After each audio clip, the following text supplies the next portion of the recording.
रामकृष्ण हरी जय शिवराय। आपल्या राज्याचे लाडके उपमुख्यमंत्री 3 महिन्यापूर्वी म्हणजे ऑगस्ट महिन्यामध्ये संगमनेरला आले होते।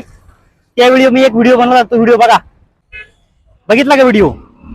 3 महिन्यापूर्वी उपमुख्यमंत्री संगमनेरला आले, तेव्हा सार्वजनिक बांधकाम विभागाने मुरमाने खड्डे बुजवले आणि उपमुख्यमंत्री निघून गेले व पहिल्याच पावसात ते वाहून गेले, पुन्हा खड्डे उघडे पडले। आता पुन्हा 3 महिन्यानंतर म्हणजे ऑगस्ट महिन्यात आले, आता नोव्हेंबर महिन्यात येऊ राहिले, आता हे खड्डे बुजवायचं काम चालू आहे। आता डांबराने बुजवतात, आता कधी खड्डे पडतील पुन्हा काय माहित नाही। पण मला उपमुख्यमंत्र्यांना एक विनंती आहे की तुम्ही दर 3-3 महिन्यात संगमनेरला येण्यापेक्षा इथंच बंगला घेऊन राहा, म्हणजे संगमनेरकरांना रस्त्याच्या सुविधा तरी चांगल्या भेटतील। आम्ही सार्वजनिक बांधकाम विभागाला यासाठी मारोमार थकलो, पण ते आम्हाला दाद देत नाही, आम्ही मांडलेल्या प्रश्नाला उत्तर देत नाही, काम करत नाही। पण तुम्ही आल्यावर लगेच असे काम करतात। हे सार्वजनिक बांधकाम विभागातले प्रशासकीय अधिकारी असेल, हे जनतेचे सेवक आहेत, नेत्यांचे नाही।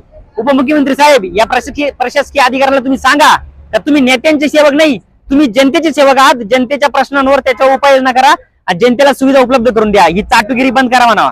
आणि तुम्हाला एक विनंती साहेब, तुम्ही आता इथंच राहा बंगला घेऊन, म्हणजे संगमनेरकरांना चांगल्या सुविधा भेटतील। बघा ही चाटुगिरी कशी चालू आहे।